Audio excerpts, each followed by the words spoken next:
I don't think a person can really reach a full level of toughness. When you stand with yourself in a self-compassionate kind, life opens up. All these kind of challenges that we're all going to face, is it going to break you? Or are you going to have that combination of flexibility and strength to sort of bend and come back, be focused and move? The moment matters. When there is a score to be kept, a match to be won, it's not a skill unless it holds up under pressure. The present moment is the only moment we have any power over. So why is it got to be so damn tough?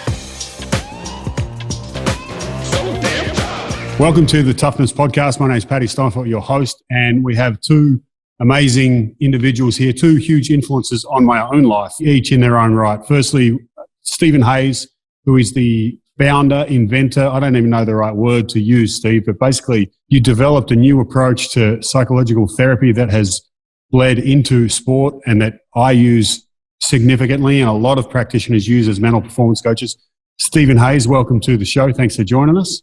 Great to be here. And at the same time, I have a person who I would call a great friend, who also was a colleague for a number of years at the Toronto Blue Jays, the head of their mental performance program. But that's not all in his background that's worth mentioning.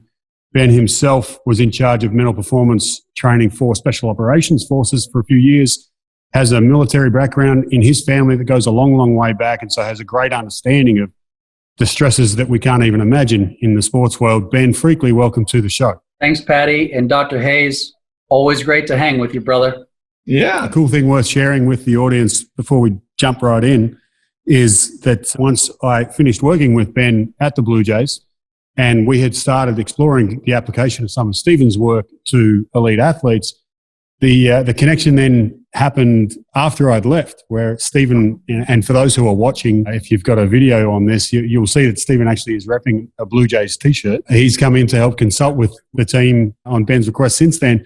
And when we all met in different ways, Stephen didn't know that I knew Ben and that I had a Blue Jays background. And he was talking about, I've been with the Blue Jays. And it's like, I used to work there. He's like, you're the Paddy that they were talking about. And so it's a fun, small world that we're involved in. I want to jump, firstly, Stephen, to your work before you got dragged into sports teams like the Blue Jays and others. You have your book in the background there, A Liberated Mind. It's a seminal work, and I'm not using that term loosely. People talk about being a thought leader on the internet all the time these days. We legitimately have a thought leader here right now. Stephen took an uncommon approach to psychological therapy and has turned it into, it's maybe not the most common approach nowadays, but it is a very widely accepted and widely used approach. So I'm curious, Steve, what led to you being able to be schooled in a certain way in psychology and then be like, this isn't it. There's something else going on here for the people that I'm trying to help? Well, I had the great fortune of developing a panic disorder. So, the things that I applied were the things I learned, and they just didn't do the job. And it wasn't until I kind of turned back to some things that are in the wisdom traditions and so forth where I got some traction. And I thought, wow, that's so weird. That's not what's in the mainstream at all. And at the time, talking about mindfulness or attentional flexibility, emotional openness, values, all that stuff would be woo-woo. And so... And that's what you mean when you say the wisdom traditions? You mean like mindfulness, Eastern philosophy? I do, and it's not just Eastern, it's in all of our religious traditions, mystical traditions, etc. But, and I wanted to sort of understand why that happened with me. And I spent 40 years, as I say, usually what I say is trying to hack the human mind and come up with the 20% that does the 80%. And we think we've been able to do that. And so from the time it impacted on me to the time I'm putting it out there for people to apply is almost 16 years. And in that time, we worked out what are the real processes that make a difference. And the reason why it's called acceptance and commitment therapy, but when you apply it outside of psychotherapy, you call it acceptance and commitment training. In either case, it's ACT. The reason why it's made that tradition is in sports and high performance and all that, is it turns out the processes that get you in trouble mentally are also the processes when you flip them that empower you to live a high performance kind of life and really get there in business or relationships or whatever you're trying to do, sports, to be able to sort of bring it. So that has been wonderful to see. Yeah. And as you say, the processes themselves, excuse my accent, are the thing that really separate this from the traditional, and I'm using air quotes for those who are just listening, traditional psychology of change your thoughts, feel better, think better. And there are no solid things we can point to and say, I can do that and I can repeat it and anyone can do that because it's a process of thinking. I will dig into what those processes are more into the show. But Ben, just a little bit on your background as well. It's not the same as having a panic disorder and trying to learn and hack the human mind on the go. But you yourself, I mentioned a number of things in your background there. I didn't mention you were a soccer coach for 10, 12 years. Is that right? How many years was that a part of your 15? There you go. I'm underselling you. So 15 years as a head soccer coach of a college program.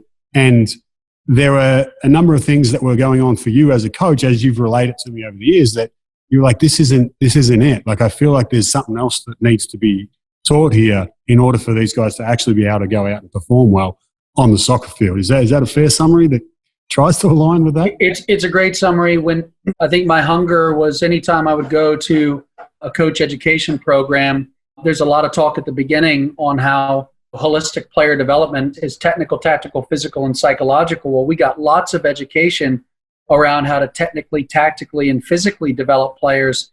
But I always left wanting more on what is it that is not seen that has so much influence over behaviors.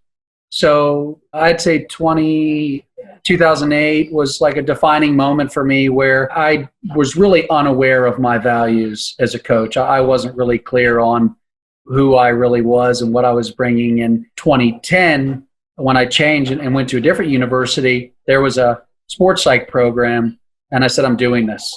And so I was getting my master's degree in sports psychology while also being a coach and starting to change some of my approaches to coaching, really trying to dig down deep into what type of psychological and even emotional elements impact performance. And so that was kind of what kind of set me on this journey. Yeah. How much, like I did mention in the background that you have a military background in your family. Before I go ahead and ask a question about that, do you want to give a little more detail as to, like, when I say that, it's not just because I have a military background in my family. My grandfather was in the Army Reserve in Australia while World War II was going on. Now that's kind of a military background, but not really.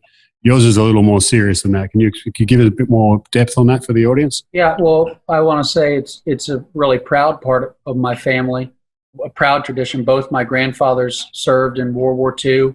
I barely knew my dad's dad, but from time to time, my dad will tell me stories. I mean, he was an infantryman during World War II and fought at the Battle of the Remagen Bridge. And, what's neat about that is there's a big chunk of the Remagen Bridge at Fort Benning, Georgia. And my father spent 37 years in the military. He retired as a 3-star general. He is my hero, the greatest leader I've ever met. And when my brother William, who's in Special Operations Forces, commissioned into the Army, my dad commissioned my brother at that chunk of the Remagen Bridge that my grandfather fought for. I have another brother, Sam, who served, went to West Point. My brother Will is still active duty right now and deploys regularly. And when I left college coaching, it was for an opportunity to work with the Army Rangers and Special Operations Forces and start to really learn from those guys about kind of redefining mindset and how important that is for the work that they do.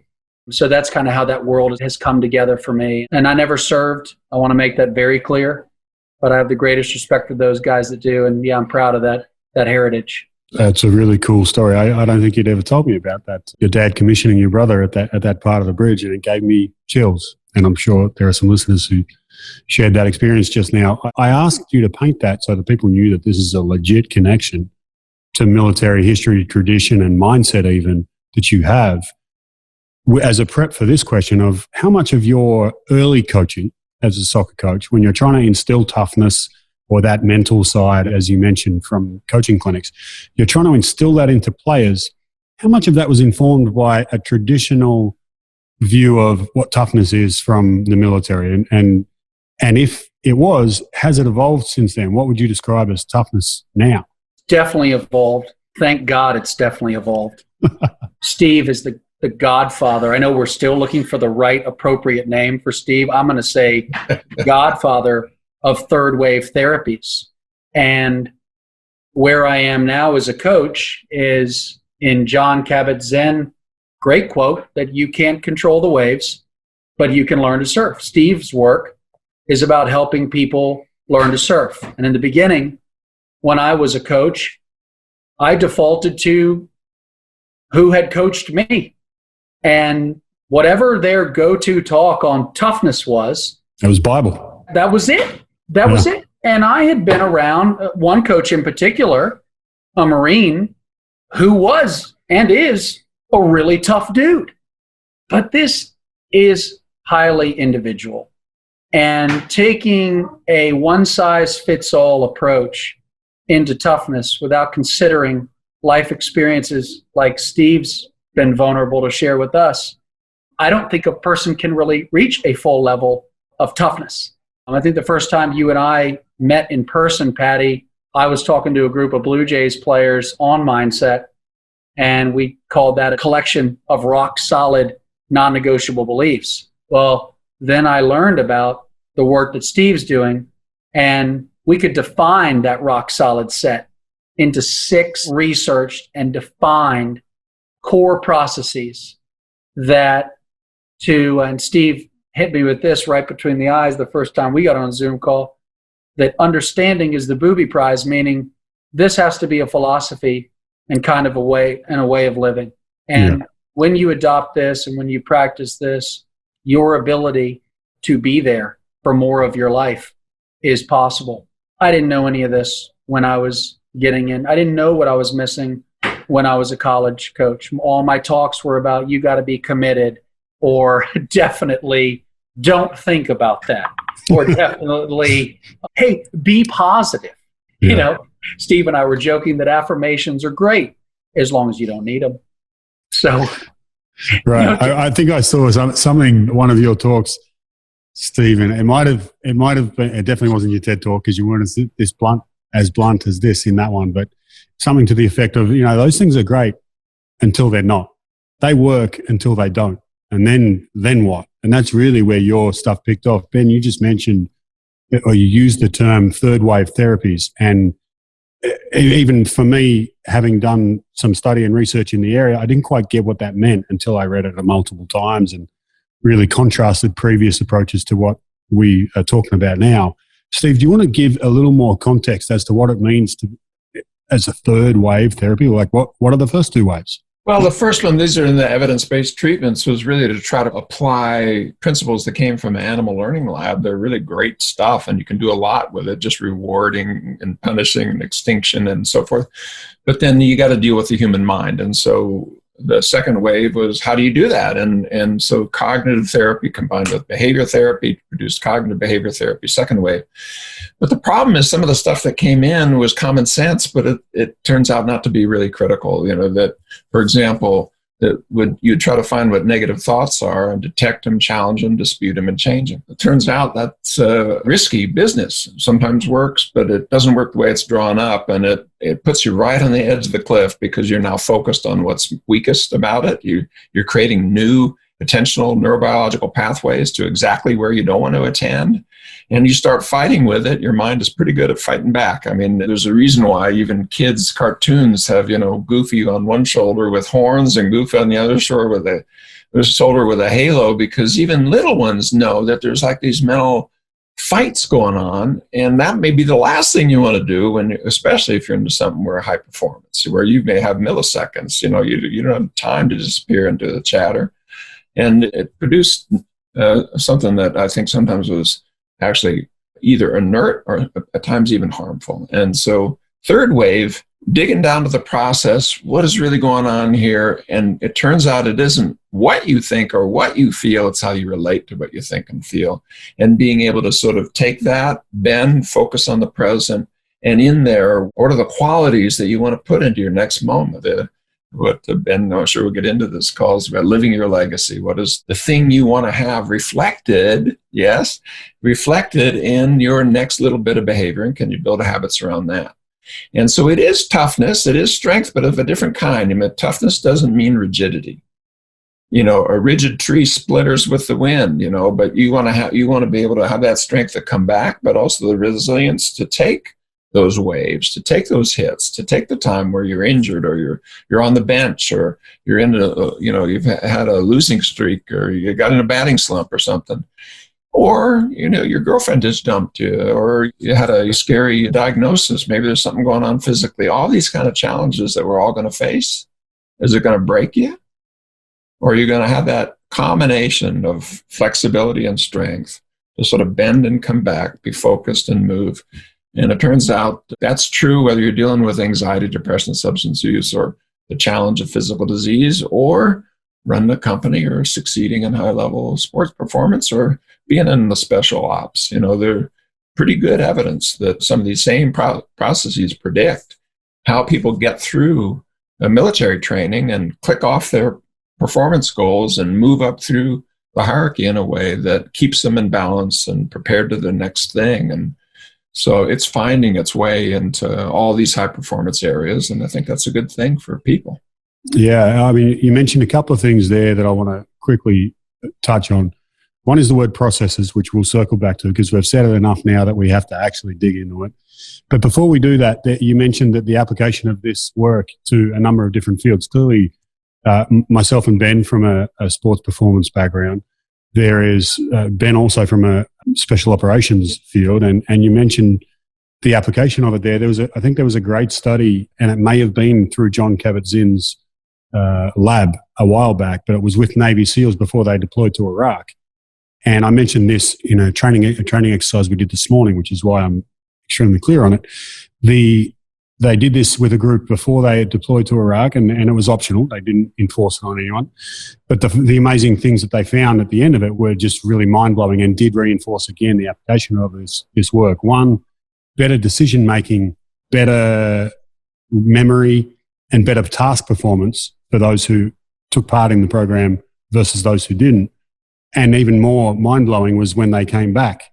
That more of them came back, so without being too crude, there was more chance of survival in deployment and less cases of PTSD upon return.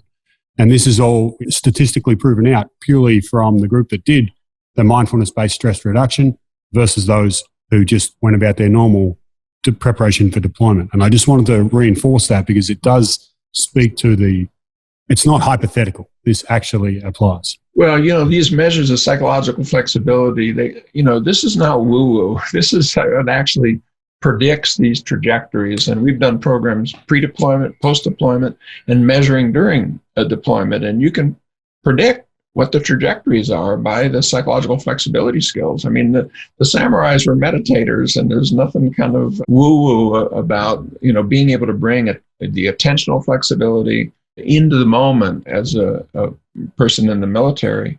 Unfortunately, it's been hard to get into some aspects pre-deployment, less so post-deployment, because the Veterans Affairs here in the U.S. has adopted ACT as a mainstream. Even the chaplains in the military, you should know all the military chaplains are offered training in ACT.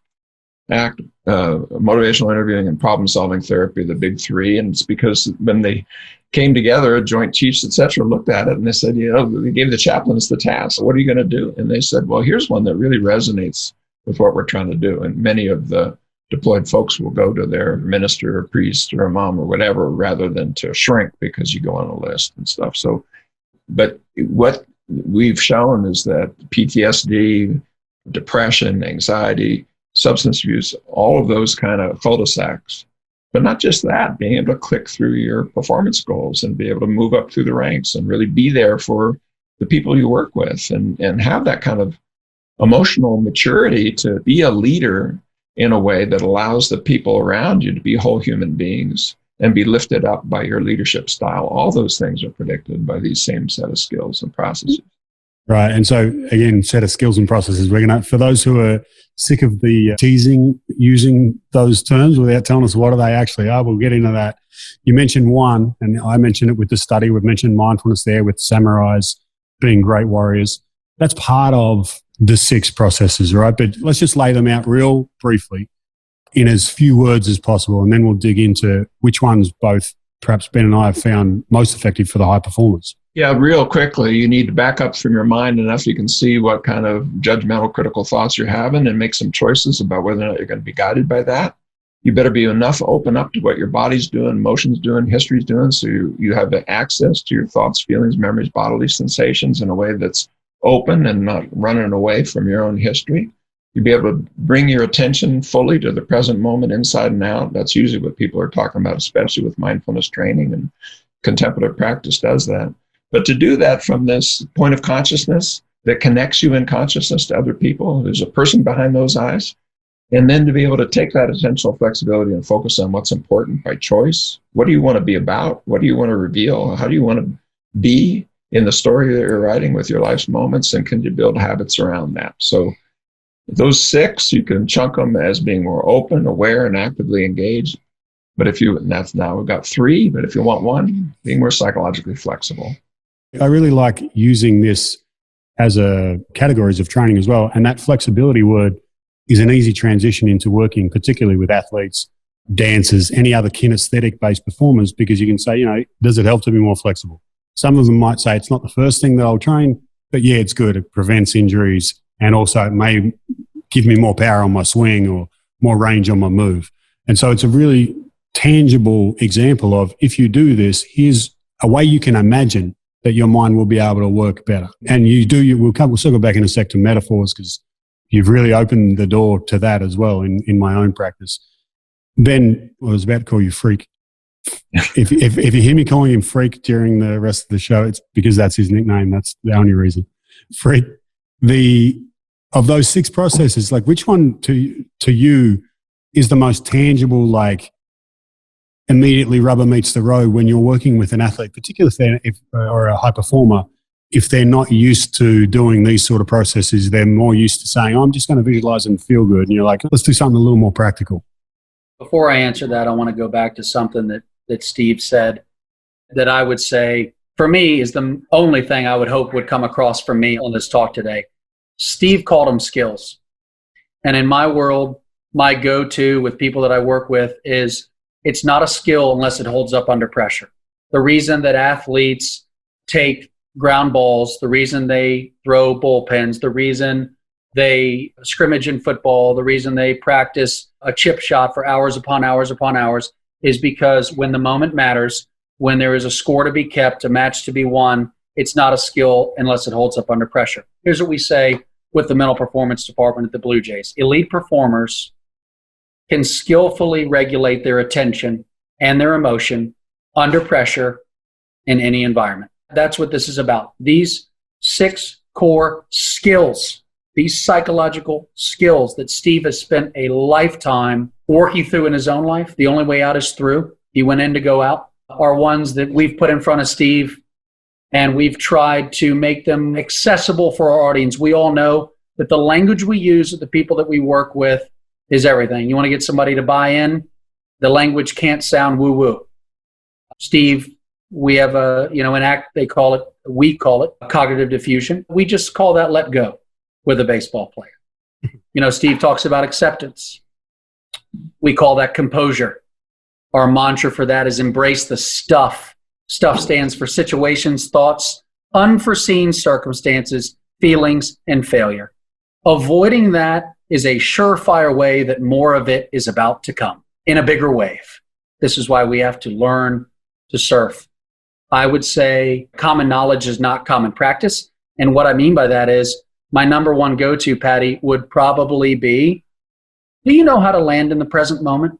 Do you know how to fully be right here, aware that your stomach is saying something's wrong?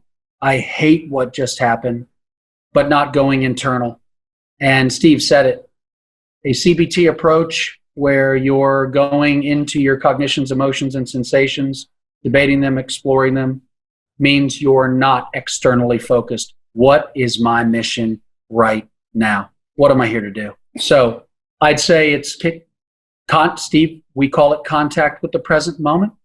It's be here now. The present moment is the only moment we have any power over. And our mind loves to be a storyteller and a time machine. Doc Brown will pull up in the DeLorean and say, "Get in! And let's go worry about the future, Marty," which is why the samurais... Is that why you said land in the present moment? Because you're coming in the DeLorean? The DeLorean's coming in. Okay, yeah. Right. Does a performer know how to fully land in the moment? Do they know? We intuitively, yes, there's some strategy. But what makes it hard? Well, the relationship between pressure and performance makes it hard. When the game or when life speeds up, the biggest derailers of performance are anger or anxiety, the things going on in my head or the emotions. So, do I know how to get present? And then if I were saying another one, I would say Steve called earlier, enact its values. With us, is live your legacy. What do you want to define you? You know, is that one that moment was awesome. Does that define you? That one moment was terrible. Does that define you? What does define you? And then third, we call it full send. So if I'm working with an athlete in the moment and a quick return to the moment strategy, it's going to be something along the lines of embrace the stuff that just happened, contact with the present moment, grounding myself, and then full send. Thinking time is over. Military is great about this. Paralysis full by analysis. Send for those who aren't in the gen? Okay. There is a time for thinking, there is a time for training, and there is a time for doing. And if you're in your wind-up saying, should I be throwing this curveball? It doesn't matter. It's going to suck. When you step into the box, when you step into the rubber, or when you are about to get on that helicopter, it is time to trust the training. There is no more paralysis by analysis. This is what I'm here to do. I'm going to execute. Full send.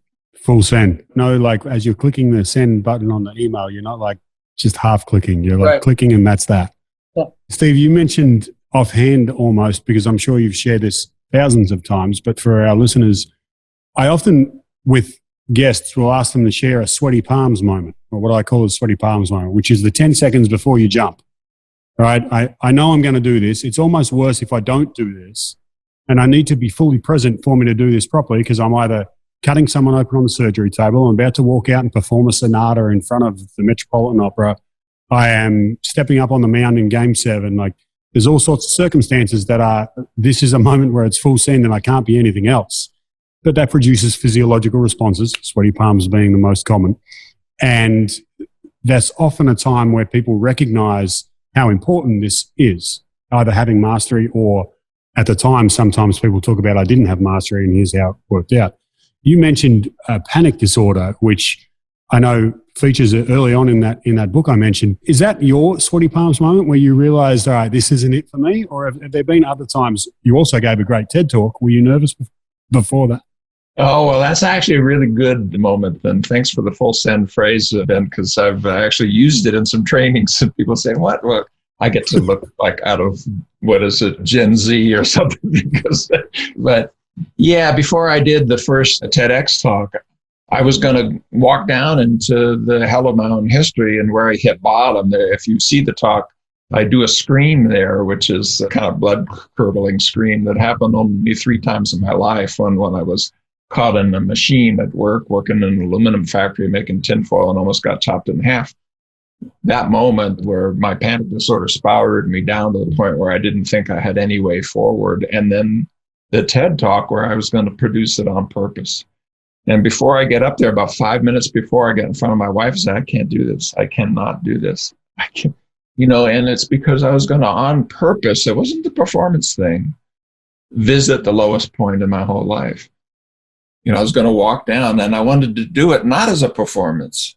I wanted to do it to be true to myself and to put into the room, what does it sound like when you hit bottom? Because a lot of people are listening to me. Everybody's got their hit bottom moment. Everybody. Nobody gets through life without those kinds of challenges. But I was going to try to do it in that way. And, my wife, God love her, got right up in front of me and said, just be yourself. And I sucked it up and I went out and I did the scream and I did the talk, and you can judge it yourself in terms of all I was really trying to do was not the performance. I was just trying to be there fully in the moment, letting that 40 years of work or that moment, 35 years worth of work out in the service of others who I know are going to be uplifted by it if I can do it. So I came there with an intention. And it was definitely a sweaty palms moment that required me to kind of just let go and to show up and to focus on what's important and to full send, do it full send. And, one thing I do want to say about these 6 things, when you ask about which one's most important, here's one thing I want to say. Here's what the research shows. All 6 are important. Why? Because even though coming in fully into that present moment, but how do you do that? Well, we're back to these other processes. You disappear back into the chattering monkey mind. You start running away from your own history, your own stuff. You can't do that. You can't come into the present moment. You put on the clown suit and have to be what your mind tells you have to be. You're this kind of ego-based thing. You can't come into the present moment. And if you forget what you want to do when you get there, what's the freaking point? If it's not about some sort of values-based journey where you can put your competence and skill to do something that's worthy of your life's moment. So it's like 6 sides of a box. If you pull a couple sides out of any box, you don't have a box anymore. You got some floppy thing. I think it's a great point. And I like to use the analogy of if you're a strength coach and you're working on building someone's strength, you don't do it at the expense. Like, you need some core stability. You can be as strong as you want in your upper body. If you got a floppy set of abs, like, good luck being an elite athlete. Or likewise, you can be super fast, but if you don't have flexibility, you'll tear your hamstring. There needs to be a balance. One of them might be more important in a given context than a given moment. Yeah, exactly. But training all 6 is the important part. And all these skills, I really like that definition of skill you're using, Ben, but think about it. When you're in a high performance thing, the difference between really being able to function at that level and functioning at a lower level can be tiny. Yeah, and you've done all this training to bring your physical self in. The mental training is often either it's the separator. It's the competitive advantage. All things being equal, Steve, it is the competitive advantage. And Patty, the whole point of strength and conditioning is to tear. It is to tear. Muscles will not grow back stronger unless they tear. Steve, you nailed it. We're all going to have these rock bottom challenging moments. Steve, you're doing such a wonderful job with your work normalizing that this is an everybody thing, right? It's not a 1 in 5. We've talked about this before. It's not a 1 in 5 people have challenges where learning psychological skills would add value and move them forward in their life. This is a 5 in 5 thing. We're all going to have these rock bottom moments. These are the psychological tears in our work as the muscle tears are in the field of strength and conditioning. And if you avoid a tear or pretend like it's not there in physical, well, it's just going to get worse. Mm-hmm. And so these are really healthy confrontation skills or psychological skills. And one thing that you've confronted our team on, which I loved, was there were times where we were stuck in prioritizing some of these and looking at them as a hierarchy or a linear, but it's not. There's a reason it's called a hexaflex. And for anybody watching the podcast, all lines connect. Just Google it. You'll see 100 different diagrams that say the same thing. Right. And what we've done in our world, Steve, is instead of calling it psychological flexibility, we called it mental toughness, because that's the term that's thrown out in sports so much, which is, here's a guy about to be in pressure, or now experiencing pressure because things didn't go well. And what set of mental qualities does he or she possess that it's going to allow them to have the fastest possible turnaround, whether they have to perform the next mission the very next night after they've lost a comrade, or whether they have to go out and play the very next night after going 0 for 4. Do they have the mental skills that allow their abilities, and I'm not going to say natural abilities because they work their ass off for these skills. Do they have the mental skills that clear a pathway for those abilities to come out? A second ago, you're talking about the TED Talk. You shared your wife's advice to just be yourself, right? And which is one of the things that I really appreciate about this approach, as opposed to trying to teach cognitive behavioral therapy stuff, which I wasn't trained in, but I used to use as a regular football coach. I found to be disingenuous at times because I would talk about controlling your thoughts and thinking positive, even though at the exact same time, I was not doing that thing. So I'm trying to convince people to do things that I'm not capable of doing myself 100% of the time. And whereas this approach asks of the coach or of the practitioner or of the leader, if you're going to talk to people about being flexible, like you probably need to be flexible yourself. I remember specifically talking about or reading an analogy where you said trying to specifically dictate which way a session should go is the antithesis of being psychologically flexible if the person you're trying to help wants to go somewhere else. And you're like, no. But in my head, this is what we need to talk about right now. And I'm explaining that more as context for this question for you, Freak. As a leader now, in charge of a growing number of staff of mental skills professionals who all deal with professional athletes and coaches and front office staff. What's the equivalent of a sweaty palms moment, or the moment where you're challenged as a leader to act in line with what you're actually teaching, which is act? Like, how do you find that helps you as a leader? I love when I ask a question and the person on the other end looks up. Yeah, because it means it's a good question or they don't understand what the fuck I'm talking about. It's a really good question, and there are sweaty palm moments. You know, it may not have to be sweaty palms. It could just be like, how does this help you as a leader? Let's do that. No, great. One of the ways it helps me as a leader is another favorite Stephen of mine is Stephen Rolnick, and Steve Hayes already mentioned Dr. Rolnick or mentioned his work in motivational interviewing, and I think being able to hold things lightly is, you know, as a leader, wanting to have an agenda and structure and itineraries, but showing up and then hearing on a team call, for example, hey, my mother-in-law might not make it.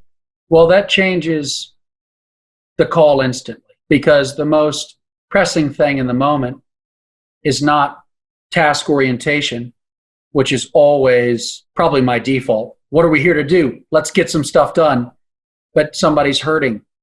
And to not pay, to give that the respect and dignity that it deserves, you miss out on Steve's other passionate work in his book, Pro-Social, that all of this, when you have grouped more and more people trying to live these 6 different skills, it can take a group to a team and a team to a tribe. And so I would say I'm deliberate.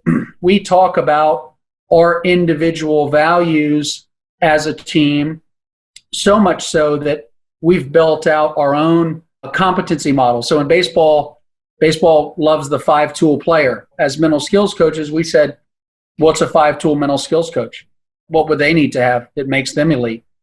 And relationships, feel, subject matter knowledge. So do you know your work as a practitioner, but do you also know the sport approach, which is a blend of being person-centered, motivational interviewing, and ACT, kind of bringing these theoretical orientations together in session when you're with a player, and then get better. What are you doing to better yourself? And on the far left column are all of our team members' top 3 values that you can always see in front of you. This is what Patty cares about. This is what Raf cares about. This is what Ben cares about. That's super cool, man. For those who can't see, I'm grinning from ear to ear to know that this is happening in a team that I left behind who I care a lot about. That's significant. And also, can I point out that what you described there as the 5-tool mental skills, if you just remove mental skills, that's what's a 5-tool leader. Like, who is good at working with other humans and leading? It's the ability to have feel. It's the ability to build relationships. It's the ability to be like, if you're a leader of something, you probably better know your shit. Otherwise, you're not going to be very good. But there's also the parts of approach and of self-discipline and humility to get better. All 5 of those I heard, I'm like, wow, that's like, forget about the job that you and I do. That applies to any leader out there. We had so much fun. You know, we've got, you started something. I mean, my relationship with Steve started, you know, when you were teaching me, and you and Raf and I were talking about it. And then it has become, of all the things out there for me, this makes the most sense. And you're right. It's an approach that is repeatable. but we have worked into our mental skills language. We model and teach. We model and teach the skills that help high performers get tough, train to win, make an impact, be a pro, and thrive. Those are the spaces that we live in. And so if I hear a team member ruminating, I might jokingly say, we model and teach. And that could bring them back Love it. Fuck, I'm being such a hypocrite right now, because it is natural to disappear into the future. There is one letter separating warrior and worrier. And it's a default to go into worry mode. And these skills help you stay more in warrior mode. What am I here to do? Super cool. How do I remind myself of that? And I really, as a leader, I a lot of times try not to be the leader. And just when we're having team calls, Zoom calls, when I'm working, I want to be present. Yeah. I mean, that's really cool. I think we spoke very early on, as you say, when we were starting to talk about incorporating this into the program at Toronto, was being facilitators of psychological flexibility. That was the job of a coach or a leader, is not to, I will teach you some stuff, but more than anything, you're going to learn, and you're going to learn about yourself and how you work around being flexible, because we're all a little different in that sense.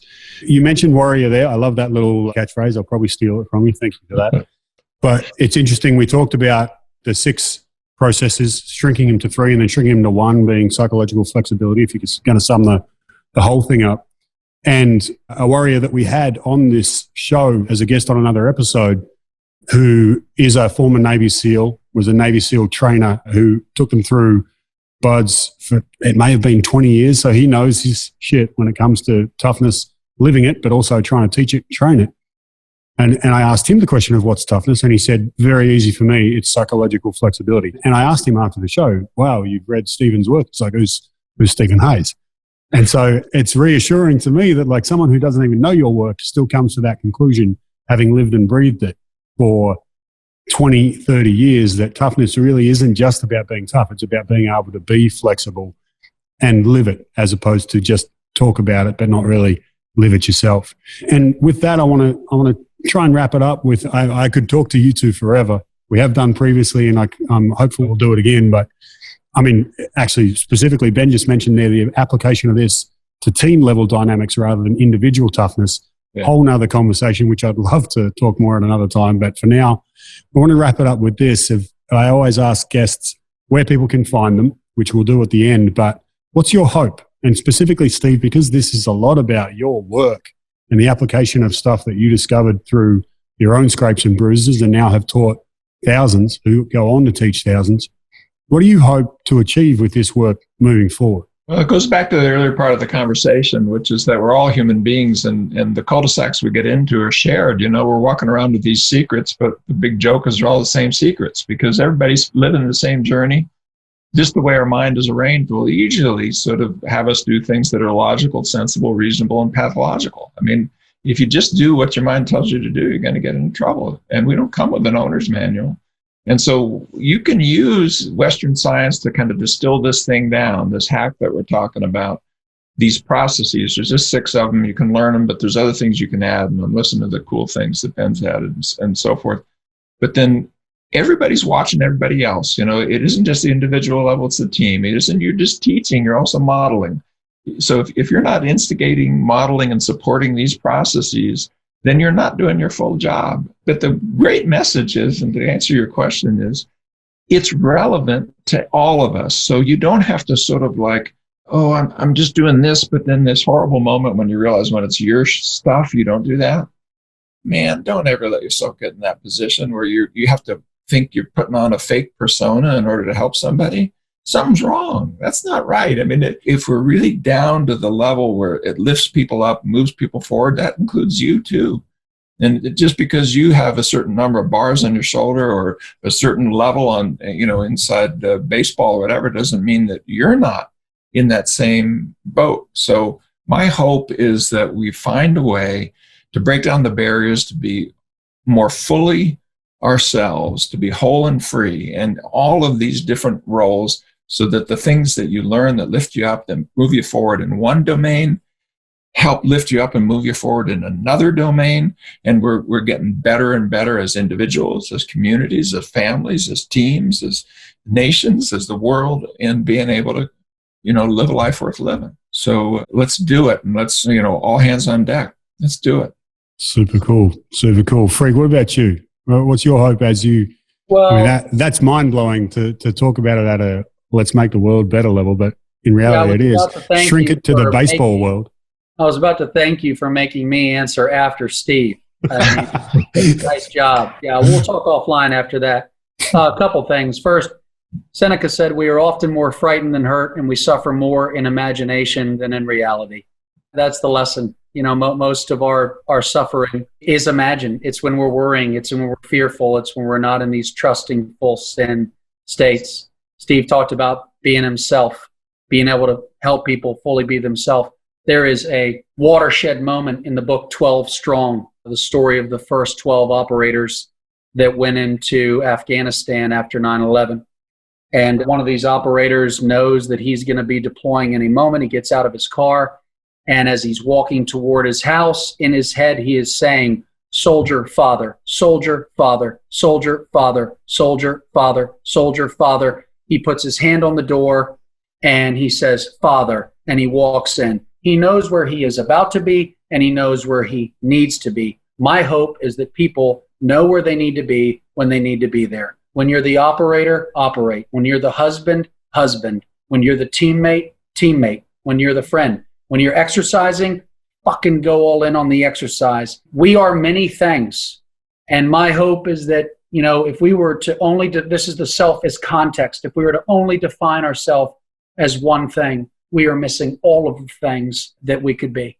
And my hope is that for me personally, knowing my struggles where I failed many athletes as a coach, giving probably really bad advice about how to regulate attention and emotion, I think a huge opportunity is to educate sport coaches and maybe even just leaders in general on if they train up their own ACT skills and then you drop them back into their ecosystems, what does that mean to team cohesion and even performance, right?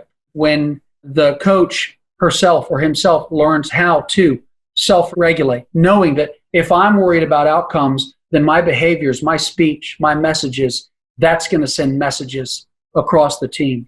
Bottom line, I'm interested, and this is where Steve's helping me. I want to put together really solid programs, act like a coach or act like a leader, and change those worlds in which those people work. Super cool. You make me think of Martin Seligman, the founder of positive psychology. He uses a watering hole analogy when he talks about his hope for his work and how it can affect communities and well-being at a large scale. It made me think of that there where you said teach coaches act and then drop them back into their environment. The analogy is you want to cure livestock of a certain disease, you can feed each of them a pill, or you can just sprinkle some stuff in their watering hole and they're all going to get it. And that's one of the powers of community and of teaching leaders of groups is hopefully some of these skills. And this not only applies to just leaders, it could be just as a good teammate. If you're part of the team and you come in with these attitudes and you model as well as pass on these things, then it can be super powerful in so many ways that beyond what we can ever imagine. So I appreciate you both for the work that you do and for sharing this with us today. For those who want to find you, Freak, where do they find you? You've got Ready, Set, Resilient as a program I know you set up before we even met. Is there anything else that you want to throw out there if people want to find Ben Freakley? Drop me a line, bencfreakley@gmail.com. But my side hustle is Ready, Set, Resilient. Ready is all of the aspects that bring someone into a place of readiness. Set is really, it's go time. And then resilience are these skills that allow us to continue to create, commit, and compete in any circumstance. I love talking about that. And Patty, thank you so much for letting me hang out with you and Steve. You guys, I love you both dearly. You're my homeboys. And I really appreciate who you are in my life. Thanks for letting me come on. Appreciate you being here, man. And also appreciate you being the first person to ever share their personal email on the show. That's incredibly brave. But I want to hear all about what you get from that. And Stephen, for those who want to find you, I mentioned the book, A Liberated Mind. There is so many places to track down Stephen's work. If they want to get in touch with you directly, what's the best way to do that? Well, if you're going to do it, Ben, I'll do it. You can send it to me at Gmail, just my name, Stephen C. Hayes. But if you go to stephenchayes.com, Stephen with a V, and also see Charlie, my dad's name, Hayes, no periods, that word, stephenchayes.com. If you go there and click on yes, please send it to me, I'll send you a little 7-item thing about what ACT is. And yeah, you go onto my newsletter list. It's a one-click opt-out. I don't spam people, but I'm welcome to. I would like to have you come along for the journey with me. And so I really thank you so much, Freddie, for the opportunity to be able to speak to the folks that you serve. Thank you very much for both being here. I appreciate everything that you've shared and look forward to talking again in the future. Thank you, guys.